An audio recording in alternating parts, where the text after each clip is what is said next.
Hello friends, welcome to I channel study for you. So guys, जैसा कि आज जो आपका एसएससी सीपीओ का 11 नवंबर का सभी शिफ्टों का एग्ज़ाम हो गया दोस्तों, जिसके अभी तक मुझे फर्स्ट प्लस सेकंड शिफ्ट के ही जो है प्रश्न मिल पाए हैं। तो जो भी कैंडिडेट्स थर्ड शिफ्ट का एग्ज़ाम देकर आए हैं वो अपने प्रश्न को जो है कमेंट कर दीजिएगा। मैं कल सुबह के वीडियो में जो है थर्ड शिफ्ट के प्रश्न को डिस्कस कर लूँगा। तो देख लेते हैं कि किस प्रकार के जो है आज आपके 11 नवंबर के फर्स्ट प्लस सेकंड शिफ्ट के एग्ज़ाम में जो है प्रश्न पूछे गए हैं। उससे पहले एक बात और दोस्तों, कि जिन्होंने भी अगर चैनल को सब्सक्राइब नहीं किया है तो एसएससी सीपीओ से रिलेटेड पल पल की अपडेट के लिए जो है चैनल को सब्सक्राइब ज़रूर कर दीजिएगा। और बगल में ही आपको एक बेल आइकन यानी घंटे का निशान भी दिख रहा होगा, तो आप उसे भी जो है ज़रूर प्रेस कर दीजिएगा। तो चलिए वीडियो को स्टार्ट करते हैं। तो सेकंड शिफ्ट में जो आपका पहला क्वेश्चन आया था कि पंडित बिरजू महाराज को 1986 में कौन सा पुरस्कार मिला था। तो देखिए, पंडित बिरजू महाराज को 1986 में जो है भारत के दूसरे सर्वोच्च नागरिक सम्मान पद्म विभूषण से जो है सम्मानित किया गया था। तो पद्म विभूषण आपका करेक्ट आंसर होगा। बात कर ले पंडित बिरजू महाराज के बारे में, तो देखिए पंडित बिरजू महाराज ये जो आपके कथक नृत्य से संबंधित है और ये जो आपके लखनऊ कालका बिंदादीन घराने से जो है ये ताल्लुकात रखते थे। तो इनका घराना भी आपको ध्यान में रखना है।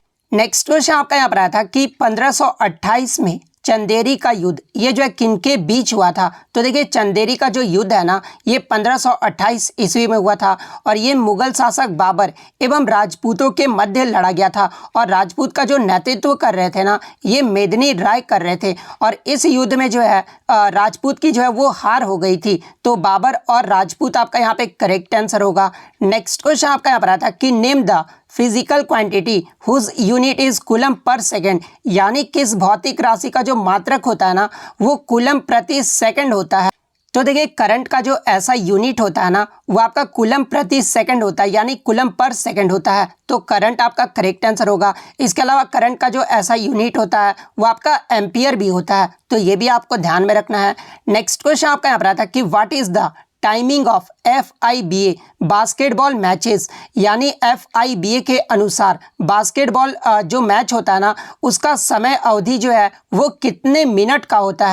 तो देखिए, मैं आपको बता दूं कि FIBA यानी federation of international basketball association के नियमों के अकॉर्डिंग जो है बास्केटबॉल में प्रत्येक 10 मिनट के जो है वो आपके 4 क्वार्टर होते हैं और कुल जो आपका समय 40 मिनट का होता है। तो 40 मिनट आपका करेक्ट आंसर होगा। इसके अलावा मैं आपको बता दूं कि NBA यानी नेशनल बास्केटबॉल एसोसिएशन में प्रत्येक क्वार्टर जो है ये आपका 12 मिनट को होता है और इसमें जो कुल समय का जो टाइमिंग होता है ना वो 48 मिनट का होता है। तो ये फैक्ट भी आपको ध्यान में रखना है। नेक्स्ट क्वेश्चन आपका यहाँ पर आता कि under which article appointment of ad HOC जज इज प्रोवाइडेड, यानी भारतीय संविधान में तथार्थ न्यायाधीश की जो नियुक्ति का प्रावधान है ना ये किस अनुच्छेद में किया गया है। तो देखिए, अनुच्छेद 127 में जो है सर्वोच्च न्यायालय में एक तथार्थ न्यायाधीश की जो नियुक्ति का है वो प्रावधान किया गया है। तो अनुच्छेद 127 आपका करेक्ट आंसर होगा। और भारत के मुख्य न्यायाधीश द्वारा जो है तथार्थ न्यायाधीशों को सर्वोच्च न्यायालय में जो है नियुक्त किया जा सकता है। नेक्स्ट क्वेश्चन आपका यहाँ पर आता है कि 1951 में भूदान आंदोलन या फिर भूमि उपहार आंदोलन ये जो है किसने शुरू किया था। तो देखिए, 1951 में भूदान आंदोलन की जो शुरुआत है ना ये विनोबा भावे के द्वारा किया गया था। तो विनोबा भावे आपका करेक्ट आंसर होगा। और इसकी शुरुआत कहाँ से हुई थी। तो देखिए, भूदान आंदोलन की जो शुरुआत है ना ये तेलंगाना के पोचमपाली से हुआ था। तो ये फैक्ट भी आपको ध्यान में रखना है। नेक्स्ट क्वेश्चन आपका यहाँ पर आया था कि निम्नलिखित में से गणगौर त्यौहार ये जो किस राज्य में मनाया जाता है। तो देखिए, ये जो आपका गणगौर त्यौहार है ना ये राजस्थान राज्य में मनाया जाता है। तो राजस्थान आपका करेक्ट आंसर होगा।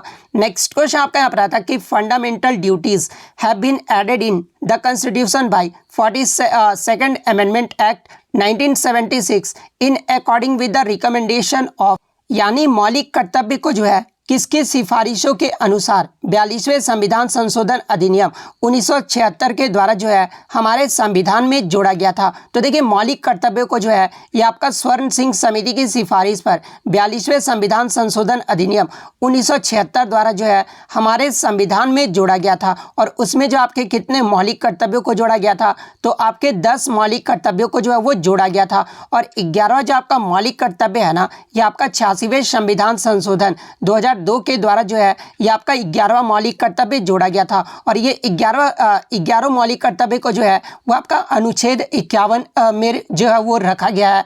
और पार्ट की बात कर ले तो इसे जो है आपका पार्ट 4A में जो है वो रखा गया है। तो ये फैक्ट भी आपको ध्यान में रखना है। तो स्वर्ण सिंह समिति आपका करेक्ट आंसर होगा। नेक्स्ट क्वेश्चन आपका यहाँ पर आया था कि the area covered by river Godavari is what percentage of the geographical area of India, यानी गोदावरी नदी से आच्छादित क्षेत्र भारत के भौगोलिक क्षेत्र का जो है ये कितना प्रतिशत है। तो देखिए बात कर ले गोदावरी नदी के बारे में। तो देखिए गोदावरी जो है ये गंगा नदी के बाद भारत की दूसरी सबसे लंबी नदी है और भारत में तीसरे सबसे बड़े बेसिन में जो है ये बहता है, जो भारत के कुल भौगोलिक क्षेत्र का जो है लगभग 10% है। तो 10% आपका करेक्ट आंसर होगा। बात कर ले गोदावरी का स्रोत कहाँ से होता है, तो ये आपका त्र्यंबकेश्वर नासिक महाराष्ट्र से होता है। तो ये फैक्ट भी आपको ध्यान में रखना है। नेक्स्ट क्वेश्चन आपका यहाँ पर आया था कि विक्रम सेठ के द्वारा निम्नलिखित में से कौन सी पुस्तक जो है वो लिखी गई है। तो जहाँ पे ऑप्शन में आपका ए सूटेबल बॉय दिया गया था। तो देखिए ए सूटेबल बॉय ये जो पुस्तक है ना, ये विक्रम सेठ के द्वारा लिखा गया है। तो ए सूटेबल बॉय आपका करेक्ट आंसर होगा। नेक्स्ट क्वेश्चन आपका यहाँ पर आया था कि given 2 statement are as follows, disease caused by transmission through. तो देखिए आपका 2 स्टेटमेंट जो है वो गिवन था, जिसमें पूछा गया था कि कौन से रोग संचरण के माध्यम से जो है वो आपका होता है। और इसमें जो आपको सही बताना था, तो पहला जो स्टेटमेंट दिया था ना, वो टीबी जो होता है वो आपका वायरस के कारण होता है। तो इस स्टेटमेंट तो आपका गलत हो जाएगा, क्योंकि टीबी आपको पता है कि किससे होता है, तो ये आपका बैक्टीरिया से होता है। और चिकन फॉक्स की बात कर ले तो चिकन फॉक्स जो ये आपका वायरस से होता है। तो ये स्टेटमेंट जो आपका सही दिया गया है। तो सेकंड स्टेटमेंट जो होगा ना वो आपका सही होगा। तो सेकंड आपका करेक्ट आंसर होगा। नेक्स्ट क्वेश्चन आपका यहाँ पर आया था कि which one of the following has malic acid present in it, यानी इनमें से किस में जो आपका मैलिक अम्ल जो है वो मौजूद रहता है। तो देखिए एप्पल यानी सेब में जो है आपका मैलिक एसिड होता है। तो एप्पल आपका करेक्ट आंसर होगा। नेक्स्ट क्वेश्चन आपका यहाँ पर आया था कि which of the following statement about alkali earth metal is correct, यानी अल्कली अर्थ मेटल्स के बारे में कौन सा स्टेटमेंट जो है आपका सही दिया गया है। तो जहाँ पे एक स्टेटमेंट आपका दिया गया था कि इसका वैलेंस इलेक्ट्रॉन यानी जो संयोजकता इलेक्ट्रॉन होता है ना वो 2 होता है। तो ये स्टेटमेंट जो आपका सही दिया गया है, क्योंकि अल्कली अर्थ मेटल्स का जो वैलेंस इलेक्ट्रॉन होता है ना, यानी संयोजकता जो होता है वो आपका 2 होता है। वहीं अगर बात कर ले अल्कली मेटल्स का संयोजकता यानी वैलेंस इलेक्ट्रॉन कितना होता है, तो ये आपका 1 होता है। तो ये भी आपको ध्यान में रखना है। नेक्स्ट क्वेश्चन आपका यहाँ पर आया था कि which of the following statement is incorrect about hydrocarbons, यानी हाइड्रोकार्बन्स के बारे में जो है कौन सा कथन जो है वो आपका गलत दिया गया है। तो देखिए इसके ऑप्शन मुझे नहीं मिले हैं। जो भी बच्चे एग्जाम देकर आए हैं आप कमेंट करके बताइएगा कि इसके ऑप्शन जो है वो क्या दिए गए थे। नेक्स्ट क्वेश्चन आपका यहाँ पर आता है कि विच अमॉन्ग द फॉलोइंग, यहाँ पर डांस कर लीजिएगा, फेस्टिवल नहीं dance is celebrated in Assam, यानी कौन सा नृत्य जो है असम का है। तो देखिए जहाँ पे बच्चों द्वारा मुझे ऑप्शन मिला है कि एक आपका नट पूजा दिया गया था। तो देखिए ये जो आपका नट पूजा है ना, ये असम का जो है एक लोक नृत्य है। तो अगर नट पूजा ऑप्शन में दिया था तो नट पूजा आपका करेक्ट आंसर होगा। लेकिन कुछ बच्चों ने बताया कि ऑप्शन में जो है वो आपका झुमरे नाच दिया गया था। तो देखिए मैं आपको बता दूं कि ये जो आपका झुमरे नाच है ना, ये असम का सबसे महत्वपूर्ण लोक नृत्यों में से एक है, जो असम के चाय श्रमिकों द्वारा जो है वो किया जाता है। तो अगर झुमरे नाच दिया होगा तो ये आपका यहाँ पे करेक्ट आंसर होगा, या फिर झुमरे नाच या फिर नट पूजा में से जो भी दिया होगा वो दोनों में से जो आपका करेक्ट आंसर होगा। नेक्स्ट क्वेश्चन आपका यहाँ पर आया था कि निम्न में से कौन सा जो है सिंबल जो है वो आपका गलत दिया गया है। तो जहाँ पे ऑप्शन पोटेशियम में जो सिंबल दिया गया था ना वो PO दिया गया था, और सोडियम का Na दिया गया था। हाइड्रोजन का जो सिंबल है वो आपका H दिया गया था। तो हाइड्रोजन का जो सिंबल होता है वो H होता है, सोडियम का जो सिंबल होता है वो आपका Na होता है, लेकिन पोटेशियम का जो सिंबल होता है ना वो आपका K होता है। तो ये सिंबल जो आपका गलत दिया गया है, तो पोटेशियम वाला आपका करेक्ट आंसर होगा। नेक्स्ट क्वेश्चन आपका यहाँ पर आता कि भारत में पहली इमरजेंसी यानी आपातकाल जो है ये कब लगाई गई थी। तो जहाँ पे ऑप्शन में आपका इस प्रकार से दिया गया था कि 1971 से 1969 के बीच लगा था, 1962 से 1968 के बीच लगा था, 1971 से 1975 के बीच लगा था। तो देखिए मैं आपको बता दूं कि भारत में पहली बार जो आपातकाल है ना वो भारत चीन युद्ध के दौरान ये आपका 1962 से 1968 के बीच लगा था। तो ऑप्शन 2 जो आपका यहाँ पे करेक्ट आंसर होगा। नेक्स्ट क्वेश्चन आपका यहाँ पर आता कि हरित क्रांति का जो है समय काल पूछा गया था, जहाँ पे ऑप्शन में आपका 1960 के बाद, 1970 से पहले, 1950 के बाद और 1960 से पहले, 1940 के बाद और 1950 से पहले। तो जैसा कि आपको पता है कि हरित क्रांति जो शुरू हुआ था वो आपका 1965 के लगभग समथिंग जो उस समय आपका शुरू हुआ था। और ये जो आपका ऑप्शन 1 है ना, ये जो आपका हरित क्रांति का जो है वो सही समय काल होगा। तो ये आपका करेक्ट आंसर होगा। नेक्स्ट क्वेश्चन आपका यहाँ पर आता कि एकल नागरिकता ये जो किस देश के संविधान से लिया गया है। तो देखिए भारतीय संविधान में एकल नागरिकता जो है ना ये आपका ब्रिटेन देश के संविधान से लिया गया है। तो ब्रिटेन आपका करेक्ट आंसर होगा। नेक्स्ट क्वेश्चन आपका यहाँ पर था कि भारत में किस प्रकार का न्यायालय है, जहाँ पे ऑप्शन में आपका एक न्यायालय सिस्टम, त्रिन्यायालय सिस्टम और बहुन्यायालय सिस्टम है। तो देखिए मैं आपको बता दूं कि भारत में बहुन्यायालय सिस्टम है। तो ऑप्शन सी आपका करेक्ट आंसर होगा। नेक्स्ट क्वेश्चन आपका एक रीजनिंग से मुझे मिला था, जहाँ पे गुरु का संबंध अगर शिष्य से है तो कोच का संबंध जो वो किससे होगा पूछा गया था। तो देखिए गुरु का संबंध अगर शिष्य से होता है ना तो कोच का जो संबंध होगा वो आपका खिलाड़ी से होगा। तो खिलाड़ी आपका करेक्ट आंसर होगा। नेक्स्ट क्वेश्चन आपका यहाँ पर आता है कि कॉमनवेल्थ गेम्स का जो आयोजन है ना ये किसके द्वारा किया जाता है। तो देखिए कॉमनवेल्थ गेम्स का जो आयोजन है ना ये कॉमनवेल्थ देश के समूह के द्वारा किया जाता है। तो ये जो ऑप्शन था वो आपका करेक्ट आंसर होगा। नेक्स्ट क्वेश्चन आपका यहाँ पर आता कि टोक्यो ओलंपिक में किस हॉकी खिलाड़ी ने जो है भारत के तरफ से सबसे अधिक जो है वो गोल मारे थे। तो जैसा कि आपको पता है कि टोक्यो ओलंपिक में भारत में हॉकी खिलाड़ी ने जो है आपका ब्रॉन्ज मेडल जीता था और भारत ने जो इसमें टोटल 25 जो है वो गोल किए थे। और सबसे ज़्यादा जो गोल है ना ये हरमनप्रीत सिंह ने किया था। तो हरमनप्रीत सिंह आपका करेक्ट आंसर होगा। एक क्वेश्चन आपका बायोलॉजी से अरेंजमेंट से आपका पूछा गया था, यानी सही ऑर्डर में जो आपको अरेंज करना था, जहाँ पे एक ऑप्शन दिया गया था सेल। तो देखिए सेल से जो आपका टिश्यू बनता है, टिश्यू से जो आपका ऑर्गन बनता है और ऑर्गन से जो आपका ऑर्गन सिस्टम बनता है। तो ये जो आपका सही ऑर्डर होगा। तो इस क्रम से जिन्होंने भी लगाया था ऑप्शन को वो जो आपका यहाँ पे करेक्ट आंसर होगा। नेक्स्ट क्वेश्चन आपका यहाँ पर आया था कि केलुचरण महापात्रा इनका जो संबंध है ना ये किस नृत्य से है। तो देखिए केलुचरण महापात्रा का जो संबंध है ना ये आपका ओडिसी नृत्य से है। तो ओडिसी नृत्य आपका करेक्ट आंसर होगा। नेक्स्ट क्वेश्चन आपका यहाँ पर आया था कि भारत में चांदी का उत्पादन जो है ये सबसे कम किस राज्य में होता है। तो देखिए भारत में चांदी का जो उत्पादन है ना ये सबसे ज़्यादा तो आपका राजस्थान राज्य में होता है, लेकिन सबसे कम पूछा गया है। तो ऑप्शन के अकॉर्डिंग सबसे कम जो होता है ना वो आपका गुजरात राज्य में होता है। तो गुजरात आपका करेक्ट आंसर होगा। नेक्स्ट क्वेश्चन आपका यहाँ पर आया था कि एक जो आपका अनुच्छेद से पूछा गया था, जो कि आपका एक समानता का अधिकार यानी अनुच्छेद 16 या फिर 16.2 से जो आपका पूछा गया था, बच्चों द्वारा स्पष्ट रूप से नहीं मिल पाया ये प्रश्न। तो देखिए मैं आपको बता दूं कि अनुच्छेद 16 में आपका कहा गया है कि सार्वजनिक रोजगार में व्यक्तियों को अवसरों की समानता, ये जो आपका अनुच्छेद 16 से संबंधित है। अनुच्छेद 16(1) में आपका बताया गया है कि इस अनुच्छेद के तहत भारत के सभी नागरिक जो है किसी भी सार्वजनिक कार्यालय में रोजगार या फिर नियुक्ति से संबंधित मामले में जो है समान अवसर प्राप्त करने का जो है वो हकदार है। तो ये आपका अनुच्छेद 16 के 1 में बताया गया है। और अनुच्छेद 16 के 2 में यह आपका अनुच्छेद बताता है कि राज्य के अधीन किसी भी कार्यालय में जो है रोजगार या नियुक्ति के लिए धर्म, जाति, लिंग, वंश, जन्म स्थान या फिर निवेश के आधार पर नागरिक के भेदभाव पर जो है वो रोक लगाता है।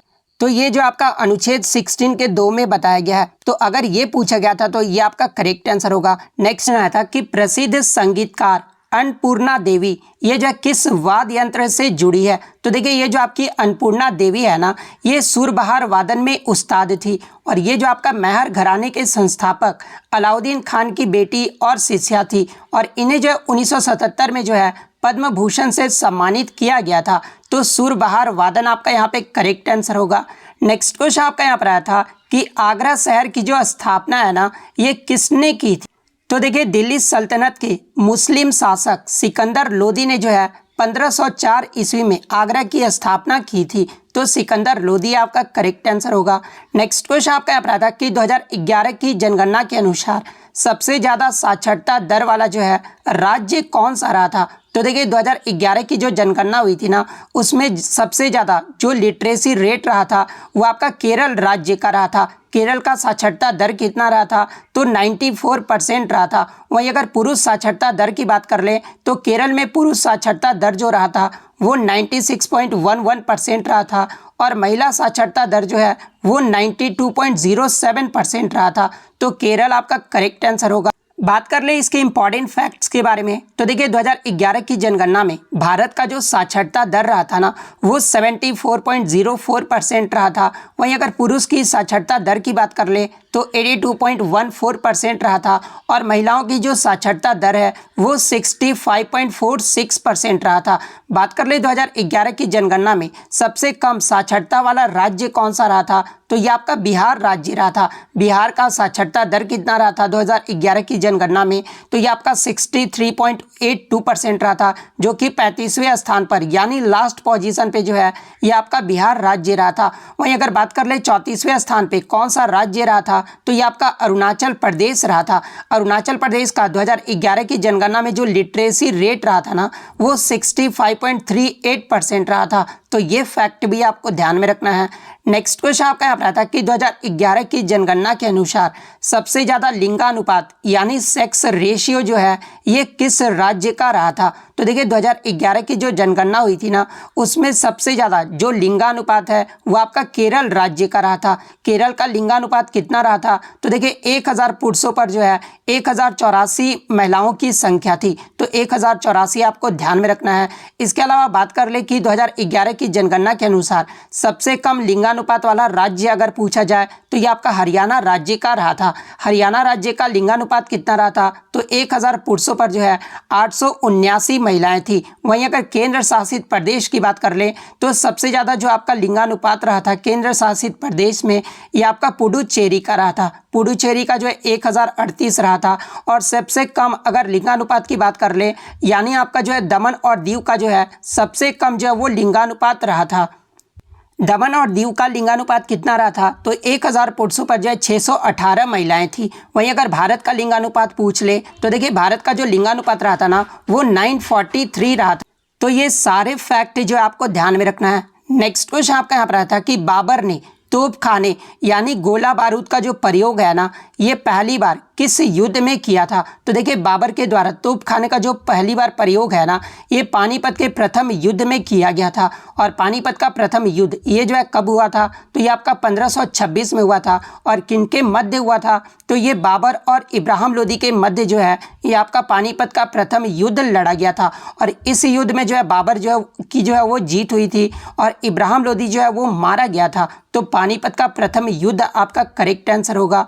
नेक्स्ट क्वेश्चन आपका यहाँ पर आया था कि T20 विश्व कप 2021 में जो है सर्वाधिक रन ये जो है किस खिलाड़ी ने मारा था?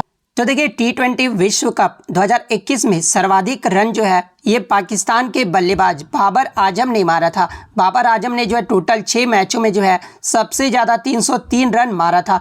बात कर ले T20 विश्व कप 2021 का जो है ये कौन सा संस्करण रहा था? तो ये 7वां संस्करण रहा था। और ये आपका कहाँ पर आयोजित किया गया था? तो ये आपका संयुक्त अरब अमीरात और ओमान में जो है ये आपका आयोजित किया गया था। बात कर ले इसके विजेता टीम कौन रहा था? तो देखिए 2021 का T20 विश्व कप का जो विजेता है ना ये आपका ऑस्ट्रेलिया देश रहा था। वहीं अगर बात कर ले उप विजेता कौन रहा था? तो ये आपका न्यूजीलैंड देश रहा था। तो ये फैक्ट भी आपको ध्यान में रखना है। इसके अलावा 2022 का जो आपका T20 विश्व कप हो रहा है ये कहाँ पर आयोजित किया गया है? तो ये आपका ऑस्ट्रेलिया देश में आयोजित किया गया है। नेक्स्ट क्वेश्चन आपका यहाँ पर आता है कि निम्नलिखित में से कौन सी कृष्णा नदी की जो है सहायक नदी है? तो देखिए इसके ऑप्शन मुझे नहीं मिले हैं, लेकिन मैं आपको बता दूं कि कुडाली, वेना, कोयना, पंचगंगा, दूधगंगा, तुंगभद्रा, घाटप्रभा, मालप्रभा, मूसी और भीमा ये सभी जो नदियां हैं ना ये कृष्णा नदी की सहायक नदी है। तो इनमें से जो भी ऑप्शन में दिया होगा वो आपका करेक्ट आंसर होगा। नेक्स्ट क्वेश्चन आपका यहाँ पर आता है कि भारतीय संविधान का अनुच्छेद 76 जो है ये किससे संबंधित है। तो देखिए ये जो आपका आर्टिकल 76 है ना, ये महान्यायवादी के पद का प्रावधान है। तो महान्यायवादी यानी अटॉर्नी जनरल ऑफ इंडिया आपका करेक्ट आंसर होगा। नेक्स्ट क्वेश्चन आपका यहाँ पर आया था कि गुजरात में नवरात्रि के दौरान जो है ये कौन सा नृत्य किया जाता है। तो देखिए गुजरात में नवरात्रि के दौरान जो है ये आपका गरबा नृत्य किया जाता है। तो गरबा आपका करेक्ट आंसर होगा। नेक्स्ट क्वेश्चन आपका यहाँ पर आता है कि फुगड़ी नृत्य गोवा में किस त्यौहार के दौरान किया जाता है। तो देखिए ये जो आपका फुगड़ी है ना, ये गोवा का एक लोक नृत्य है जो कोंकण क्षेत्र की महिलाओं द्वारा जो है गणेश चतुर्थी और व्रत जैसे धार्मिक त्योहारों के दौरान जो है वो आपका किया जाता है। तो गणेश चतुर्थी आपका करेक्ट आंसर होगा। नेक्स्ट क्वेश्चन आपका यहाँ पर आता है कि खेलो इंडिया यूनिवर्सिटी गेम्स 2021 जो है ये कहाँ पर आयोजित किया गया था। तो देखिए खेलो इंडिया यूनिवर्सिटी गेम्स 2021 जो है ये आपका कर्नाटक के बेंगलोर में आयोजित किया गया था। और कब से कब तक, तो ये आपका 24 अप्रैल 2021 से जो है ये आपका आयोजित किया गया था। तो बेंगलोर आपका करेक्ट आंसर होगा। बात कर ले इसके पदक तालिका के बारे में, तो देखिए इसमें जो आपका जैन यूनिवर्सिटी है ना वो पहले स्थान पे रहा था। जैन यूनिवर्सिटी ने जो है टोटल 32 पदक जीते थे, जिसमें 20 जो है वो गोल्ड मेडल और 7 जो है वो सिल्वर और 5 जो था वो ब्रॉन्ज मेडल रहा था। सेकंड स्थान पे जो आपका लवली प्रोफेशनल यूनिवर्सिटी रहा था।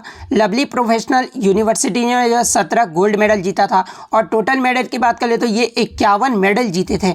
वहीं अगर पंजाब यूनिवर्सिटी जो है ये आपका तीसरे स्थान पर रहा था और ये जो है 15 गोल्ड मेडल जो है वो जीता था। तो ये पदक तालिका भी आपको ध्यान में रखना है। नेक्स्ट क्वेश्चन आपका यहाँ पर आता है कि भारत ने ओलंपिक में अब तक जो है हॉकी में कितने स्वर्ण पदक यानी गोल्ड मेडल जीते हैं। तो देखिए मैं आपको बता दूं कि भारतीय पुरुष हॉकी टीम ने ओलंपिक में अब तक जो है कुल 8 गोल्ड मेडल जीते हैं, जिनमें से 6 लगातार 1928 से 1956 तक जीते थे। और इसके बाद टीम ने जो है 2 गोल्ड मेडल जो है साल 1964 और मॉस्को 1980 में जो है वो जीते थे। तो 8 गोल्ड मेडल आपका करेक्ट आंसर होगा।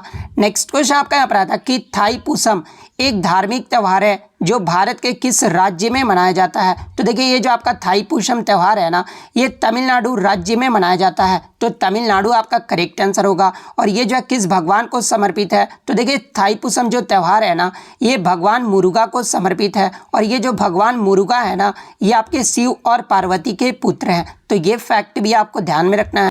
नेक्स्ट क्वेश्चन आपका यहाँ पर आता है कि एशियाटिक सोसाइटी की स्थापना 1784 में जो है किसने की थी। तो देखिए मैं आपको बता दूं कि एशियाटिक सोसाइटी की जो स्थापना है ना 1784 में, यानी 15 जनवरी 1784 को जो है सर विलियम जोन्स के द्वारा कलकत्ता में किया गया था। तो सर विलियम जोन्स आपका करेक्ट आंसर होगा। और यहाँ से एग्जाम में एक प्रश्न और पूछा जाता है कि जब एशियाटिक सोसाइटी की स्थापना हो रही थी उस समय जो बंगाल का गवर्नर जनरल कौन था। तो देखिए उस समय जो बंगाल का जनरल गवर्नर था ना वो लॉर्ड वारेन हेस्टिंग्स था। और इसका कार्यकाल कब से कब तक रहा था, तो 1773 से लेकर 1785 ईस्वी तक रहा था। तो ये फैक्ट भी आपको ध्यान में रखना है। नेक्स्ट क्वेश्चन आपका यहाँ पर आता है कि what is the height of Qutub Minar, यानी कुतुब मीनार की जो ऊंचाई पूछी गई थी। तो देखिए कुतुब मीनार का जो ऊंचाई है ना वो 73 मीटर है। तो 73 मीटर आपका करेक्ट आंसर होगा। नेक्स्ट क्वेश्चन आपका यहाँ पर आता है कि who was the founder of Ilyas dynasty, यानी इलियास शाही वंश का जो संस्थापक है ना ये कौन था। तो देखिए इलियास शाही वंश का जो संस्थापक था ये शमसुद्दीन इलियास शाह था। तो शमसुद्दीन इलियास शाह का करेक्ट आंसर होगा। नेक्स्ट क्वेश्चन आपका यहाँ पर आता है कि विच acid is found in fish and almond, यानी मछली और बादाम में जो है कौन सा अम्ल पाया जाता है। तो देखिए मछली और बादाम में जो है ये आपका ओमेगा 3 फैटी एसिड्स पाया जाता है। तो ओमेगा 3 आपका करेक्ट आंसर होगा। नेक्स्ट क्वेश्चन आपका यहाँ पर आता है कि what is the composition of CNG, यानी CNG का जो है प्रमुख घटक कौन सा होता है। तो देखिए CNG का जो फुल फॉर्म होता है ना वो आपका कंप्रेस्ड नेचुरल गैस होता है। और CNG का जो प्राथमिक घटक होता है वो आपका मीथेन यानी CH4। ये जो आपका 80 से 90% जो है ये आपका CNG में रहता है। तो मीथेन आपका करेक्ट आंसर होगा। वहीं अगर बात कर ले LPG का जो अगर कंपोजिशन पूछा जाए तो देखिए LPG का जो मुख्य घटक होता है ना ये आपका प्रोपेन और ब्यूटेन रहता है। तो ये फैक्ट भी आपको ध्यान में रखना है। इसके अलावा LPG का फुल फॉर्म अगर पूछा जाए तो लिक्विफाइड पेट्रोलियम गैस इसका फुल फॉर्म होता है।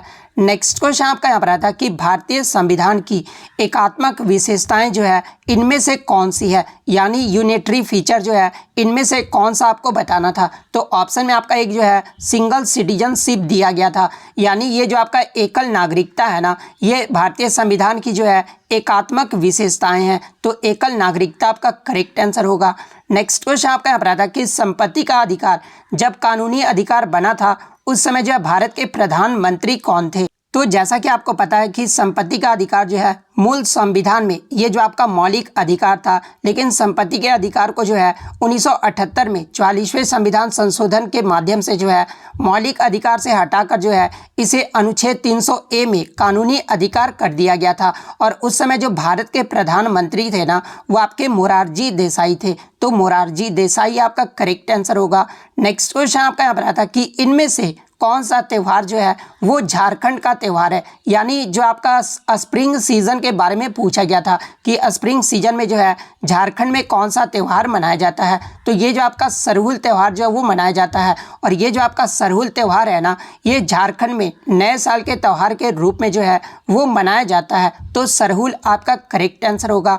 नेक्स्ट क्वेश्चन आपका यहाँ पर आता है कि nuclei with the same number of protons but a different number of neutrons are called, यानी प्रोटॉन की सामान्य संख्या होती है लेकिन न्यूट्रॉन की जो है एक अलग संख्या वाले नाभिक को जो है क्या कहा जाता है। तो देखिए, जिसके नाभिक में प्रोटॉन की संख्या जो है वो समान होती है लेकिन न्यूट्रॉन की जो संख्या है ना वो अलग होती है, उसे जो आपका आइसोबार कहा जाता है। तो आइसोबार आपका करेक्ट आंसर होगा। और ये फैक्ट भी आपको ध्यान में रखना है कि जिस नाभिक में आपके सेम नंबर ऑफ न्यूट्रॉन्स, यानी जो आपके नंबर ऑफ न्यूट्रॉन्स जो होते हैं ना वो आपके जो है समान रहते हैं, लेकिन एटॉमिक नंबर जो वो आपका डिफरेंट रहता है, यानी परमाणु संख्या जो है वो आपका अलग रहता है, उसे जो है आइसोटॉप कहा जाता है। तो ये फैक्ट भी आपको ध्यान में रखना है। और जिस नाभिक में सेम मास नंबर यानी समान द्रव्यमान संख्या वाले जो है नाभिकों को आइसोटोन्स यानी समस्थानिक कहा जाता है। तो ये फैक्ट भी आपको ध्यान में रखना है। नेक्स्ट क्वेश्चन आपका यहाँ पर आता है कि what is the mass ratio of nitrogen to hydrogen in NH3 molecule, यानी अमोनिया अणु में जो है नाइट्रोजन और हाइड्रोजन का द्रव्यमान अनुपात पूछा गया था। तो देखिए, अमोनिया अणु में नाइट्रोजन और हाइड्रोजन का जो द्रव्यमान का अनुपात होता है, जैसे कि नाइट्रोजन का परमाणु द्रव्यमान कितना होता है, तो ये आपका 14 होता है। और हाइड्रोजन का परमाणु द्रव्यमान कितना होता है, तो ये आपका 1 होता है। और इसके द्रव्यमान का जो अनुपात होता है ना वो 14:3 का होता है। तो 14:3 आपका करेक्ट आंसर होगा। नेक्स्ट क्वेश्चन आपका यहाँ पर था कि इक्वेशन ऑफ मोशन आपका दे दिया गया था, यानी जो आपका मोशन ऑफ इक्वेशन का जो आपका 2 इक्वेशन दे दिया गया था और इसमें बोला गया था कि इनमें से कौन सा इक्वेशन जो है आपका सही दिया गया है। तो जैसा कि आपको पता है कि इक्वेशन ऑफ मोशन के जो है 3 इक्वेशन आपके होते हैं। पहला जो इक्वेशन होता है ना वो आपका v = u + at होता है। सेकंड जो आपका इक्वेशन होता है ना जो कि आपका s = ut + ½ at² होता है। और थर्ड जो इक्वेशन होता है मोशन का वो आपका v² = u² - 2as होता है। तो देख लीजिए, ये सभी जो इक्वेशन होता है ना वो आपके मोशन ऑफ इक्वेशन के जो है सही इक्वेशन दिए गए हैं। तो इनमें से एक ऑप्शन में आपका सही दिया गया था, तो जो भी दिया गया था वो आपका करेक्ट आंसर होगा। तो इतने क्वेश्चन जो है आज मुझे बच्चों के द्वारा मिले हैं जो कि 100% रियल और ऑथेंटिक है। तो अगर वीडियो अच्छी लगी हो तो वीडियो को जो है लाइक ज़रूर कर दीजिएगा। चैनल पर नए तो चैनल को सब्सक्राइब ज़रूर कर दीजिएगा इसी तरह किसी भी एग्जाम का रियल एनालिसिस पाने के लिए। तो मिलते हैं नेक्स्ट वीडियो में, तब तक thank you, all the best.